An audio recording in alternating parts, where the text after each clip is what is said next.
Cela se produit avec la Russie, et maintenant nous le voyons avec l'Iran. Lorsque des pays sont suffisamment confiants et ont développé les moyens de dire non aux exigences. Tu sais, l'armada et tout ce déploiement, ce n'est pas si important. Larry Johnson, notre président, a dit que ce n'était pas si important. Ce n'est pas si important. C'est similaire à ce que nous avons vu avec le Yémen, similaire à ce que nous avons vu après le 7 octobre.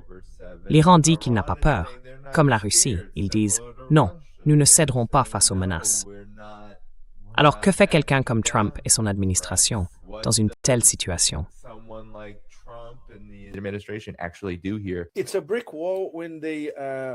C'est un mur de briques, quand ce mur de briques s'écrit « souveraineté ».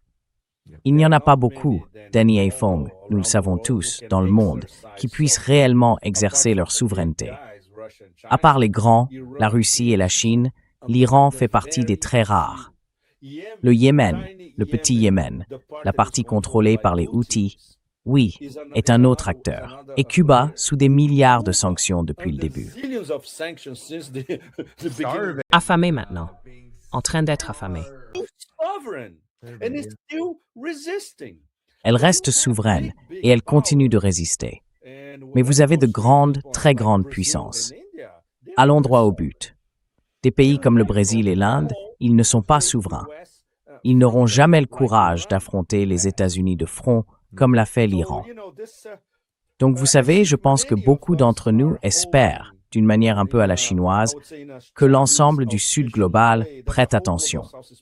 Parce que si vous n'êtes pas souverain, vous ne serez pas respecté par l'hégémon, premièrement.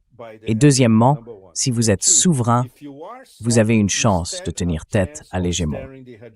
Je pense donc que tout le monde prête attention à ces deux leçons. Et c'est formidable que l'Iran enseigne ces leçons au Sud global en temps réel, littéralement. Et vous savez peut-être, disons il y a quelques semaines, beaucoup d'entre nous se demandaient si cette histoire de changement de régime allait fonctionner. Parce qu'au début, il semblait que ça fonctionnait.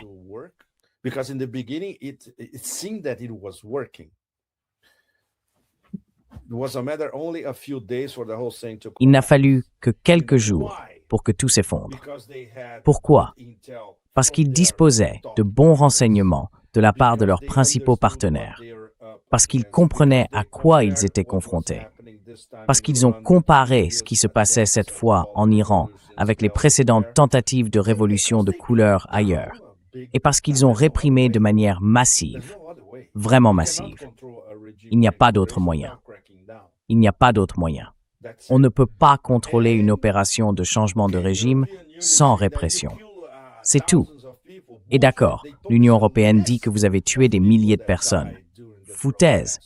Ils ont publié une liste de personnes mortes pendant les manifestations et la plupart faisaient partie des forces de police, des structures gouvernementales, etc. Donc, la leçon pour le Sud global a été une fois de plus que l'Iran montrait au Sud global comment s'y prendre. Mais ça, c'est primer.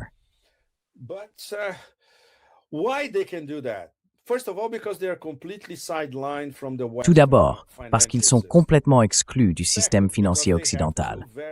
Ensuite, parce qu'ils ont derrière eux deux puissances très importantes et que s'ils ont besoin de quelque chose de précis, ils peuvent l'obtenir à la fois de la Russie et de la Chine.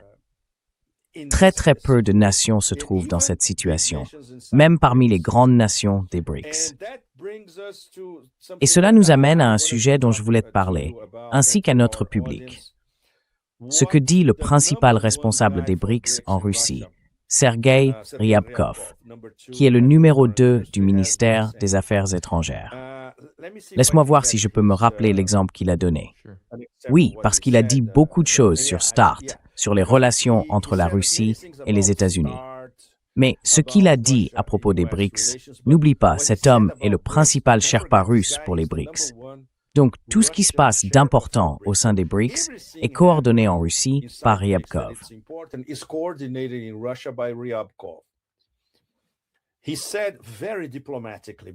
Il l'a dit avec beaucoup de diplomatie, car c'est un diplomate de premier ordre. On s'attend à ce que les BRICS fassent des progrès cette année sur les mécanismes de paiement et l'utilisation des monnaies nationales. C'est donc le ministre russe des Affaires étrangères qui dit, avec diplomatie, que ce train à grande vitesse a déjà quitté la gare et qu'il va prendre beaucoup de vitesse d'ici le sommet en Inde en novembre. La collaboration au sein des BRICS. La porte des BRICS reste ouverte. C'est ce que les Russes répètent depuis Kazan en octobre 2024. Mais le groupe se concentre actuellement sur l'intégration de nouveaux membres. Ils sont désormais 10 et sur le renforcement de la coopération avec les partenaires. N'oublions pas qu'il y a aussi 10 partenaires. On a donc ce 10 plus 10, 20, qui doivent s'accorder sur les questions les plus importantes.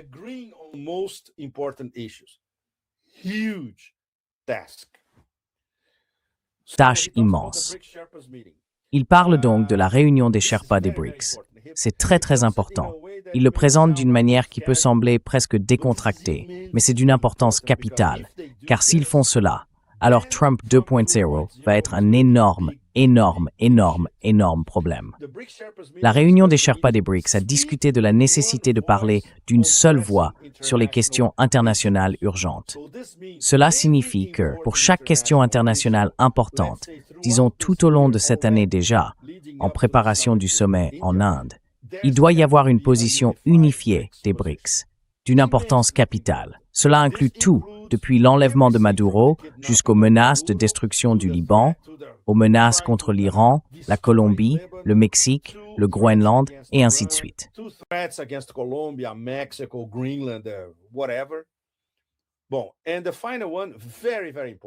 Eh bien, et le dernier point, très important. Les BRICS doivent encore progresser dans la création de mécanismes financiers et de paiements résistants aux pressions extérieures. Et cela est lié à la décision prise par la Banque de réserve de l'Inde il y a quelques semaines. En fait, je crois que nous en avons déjà parlé avec vos autres invités également. Qu'il y aura des nouvelles concernant BRICS-Pay avant ou même pendant le sommet en Inde plus tard cette année. L'échéance pour BRICS-Pay était fixée à 2027. Elle est désormais à 2026 et ils veulent parvenir à un consensus cette année, peut-être pour le présenter en Inde plus tard cette année. C'est leur projet révolutionnaire. Je pense que Trump devra envahir une vingtaine de pays le lendemain.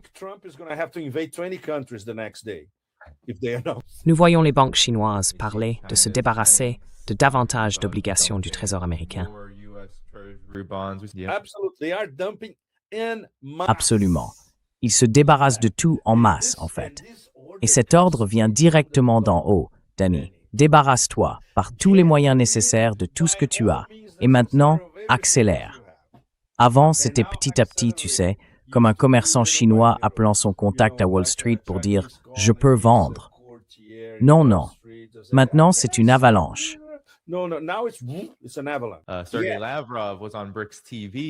Sergei Lavrov était sur BRICS TV. C'était quelque chose. Oui, il a eu des mots bien choisis pour l'administration Trump, surtout pour Donald Trump. Il a qualifié, laissez-moi retrouver la citation, ce que fait Donald Trump de bidenisme. Il a utilisé l'expression exacte, pur bidenisme, que Trump et son équipe sont censés rejeter. Néanmoins, la loi a été prolongée.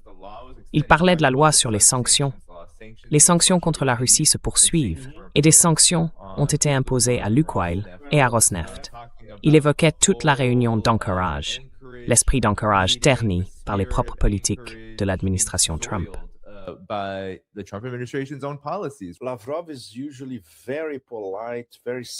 Lavrov est habituellement très poli, très circonspect. Cette fois, c'est Lavrov sans filtre, vraiment dur.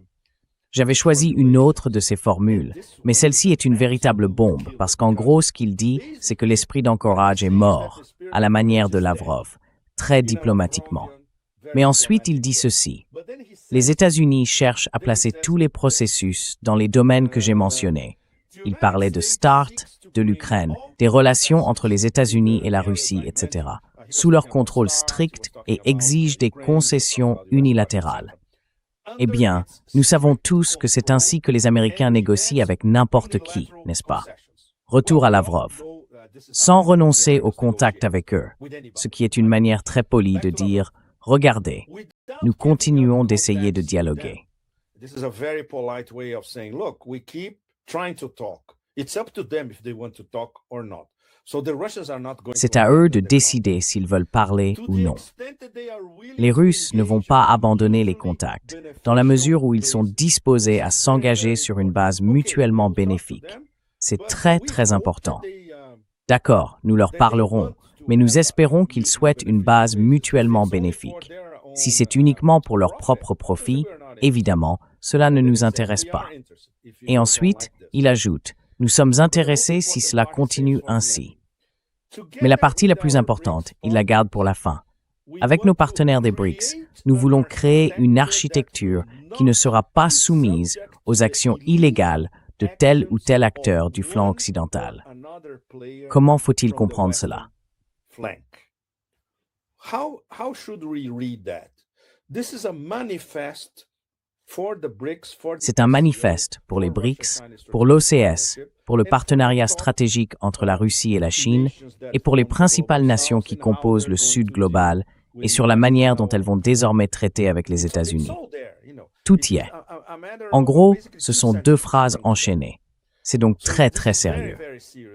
Cela nous montre, d'une part, que Lavrov perd sa patience taoïste face à tant de bêtises, et d'autre part, qu'il se montre très affirmé, dans des termes encore plus affirmés, à propos de ce qui a été convenu à Kazan en octobre 2024, de ce qui a été de nouveau convenu à Rio en juillet de cette année, de ce qui a été convenu au sommet de l'OCS à Tianjin, et bien sûr, de la manière dont il prépare le terrain pour le sommet des BRICS en Inde plus tard cette année.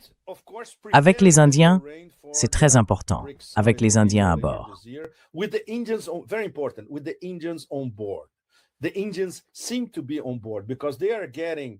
Les Indiens semblent être de la partie, car ils s'occupent des préparatifs du sommet en Inde. Devinez qui sont les principaux assistants? Les Russes. Les Russes expliquent à l'Inde comment organiser un sommet aussi complexe.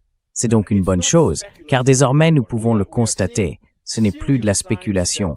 Nous voyons des signes sérieux que le RIC d'origine, Russie, Inde, Chine, qui pourrait devenir le RIC avec l'ajout de l'Iran, agit de manière organique.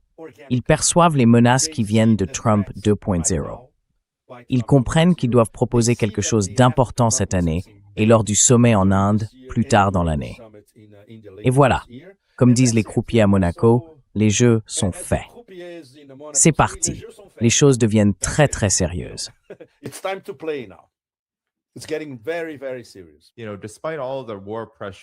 Tu sais, malgré toutes les pressions liées à la guerre, Pepe, nous avons par exemple la Chine qui augmente son commerce pétrolier avec l'Iran pendant cette période. Et bien sûr, Reuters présente cela comme une compensation de la perte du pétrole vénézuélien, mais le commerce pétrolier entre la Chine et le Venezuela était important. Simplement pas un facteur décisif pour la Chine. C'est des conneries, parce qu'ils n'ont pas les vrais chiffres. Ouais, Reuters, c'est des conneries. Ils n'ont pas les vrais chiffres. Exactement, exactement. Ils veulent toujours présenter cela comme une opposition entre deux camps. Mais en réalité, ce que nous voyons ici, c'est simplement une augmentation des échanges commerciaux. Et puis, voici le point le plus important à mon avis. Les exportations russes de pétrole brut vers la Chine atteignent un niveau record, dépassant celle de l'Arabie saoudite. Et maintenant, c'est énorme, car l'Arabie saoudite souhaite vraiment exporter vers la Chine à des niveaux massifs. Mais la Russie prend le dessus à cet égard. Je pense que l'énergie joue un rôle immense dans tout cela. La Russie et l'Iran sont des puissances énergétiques majeures. Alors, comment cela va-t-il évoluer face à cette guerre croissante que les États-Unis, sous Trump ou un autre, mènent contre le monde multipolaire? Parce que c'est un élément essentiel de tout ce que tu viens de mentionner, la dédollarisation, l'architecture financière indépendante.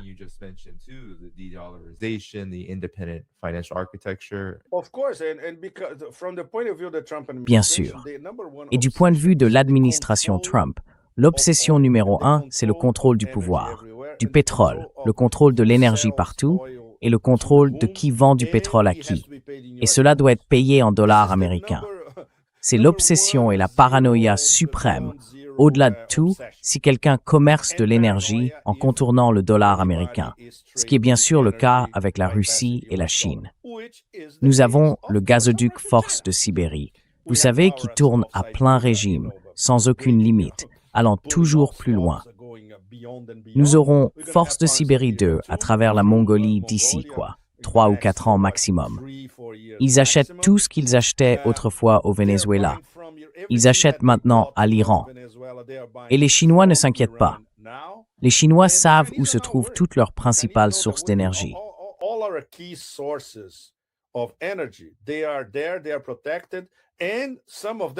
Ils sont là, ils sont protégés, et certains d'entre eux veulent même nous en vendre davantage. C'est le cas de l'Arabie saoudite. Mais c'est là que le pétro-yuan entre en jeu, Danny, et c'est ce qui devient très compliqué, parce que MBS doit convaincre Trump qu'il vend toujours du pétrole à la Chine en dollars. Ce n'est pas le cas.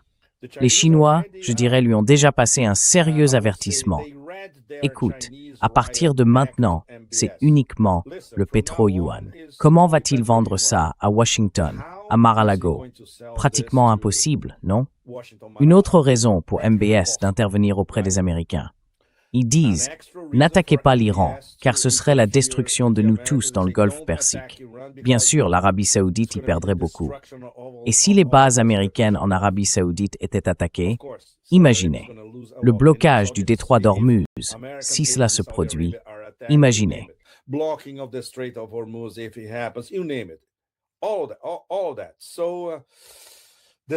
Tout cela. Donc, la position saoudienne est très très délicate. Mais il penche vers une solution diplomatique, ce qui est une excellente chose.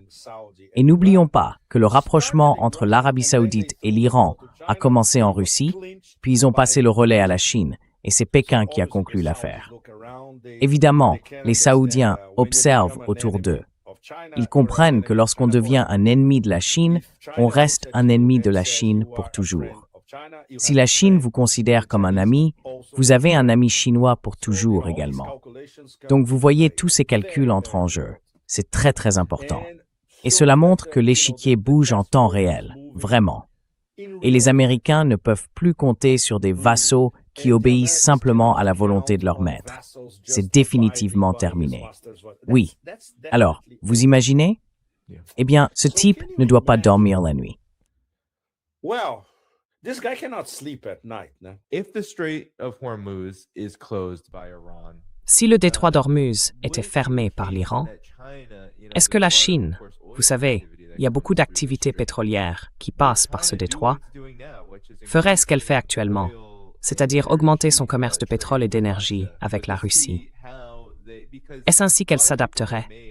Parce que beaucoup de gens, surtout dans les médias grand public occidentaux, l'Iranian International, vous savez, le média iranien, soi-disant soutenu par Tel Aviv, tous affirment que si le détroit d'Ormuz était fermé, ce serait une catastrophe pour la Chine, et en partie pour la Russie. Mais je me demande s'il n'y a pas un moyen de contourner cela, car la panique semble venir surtout des pays du Golfe qui dépendent du détroit d'Ormuz, ainsi que des États-Unis.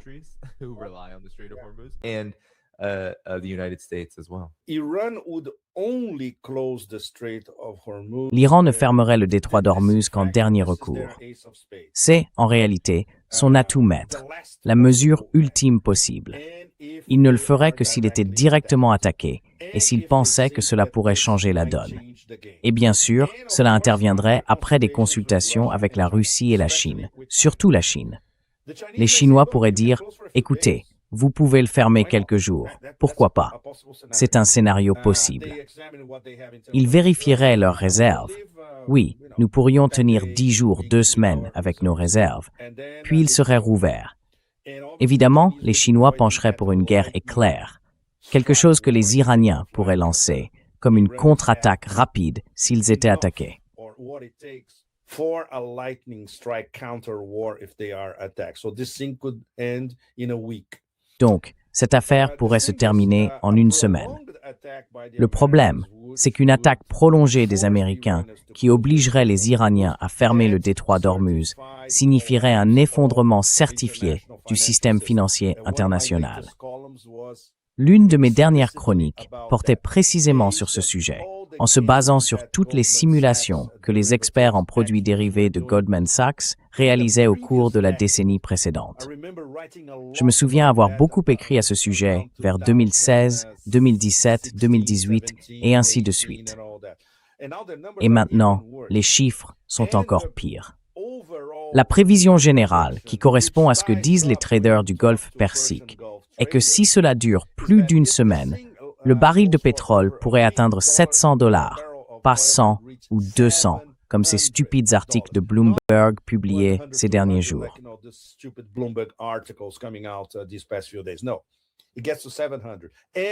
Non, ça monte à $700. Et ensuite vient l'effondrement de cet énorme tas intergalactique de produits dérivés. Tout le monde le sait. Les gens du système financier international le savent. Wall Street le sait. Les Américains, enfin je suppose que quelqu'un dans l'administration Trump le sait. Les Iraniens le savent. Et tout le monde dans le Golfe Persique, les traders, tout le monde le sait. Mais ce serait une mesure extrême.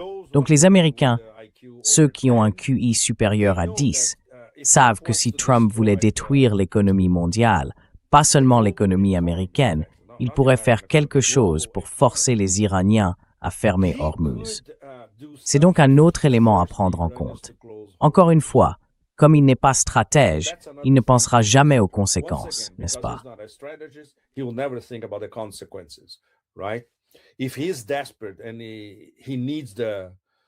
S'il est désespéré et qu'il a besoin de la plus grande armada de l'histoire de l'humanité pour faire quelque chose, mais en réalité cela n'arrivera pas.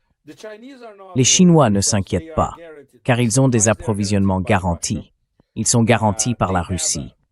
Ils disposent d'approvisionnements latéraux en provenance d'Asie du Sud-Est.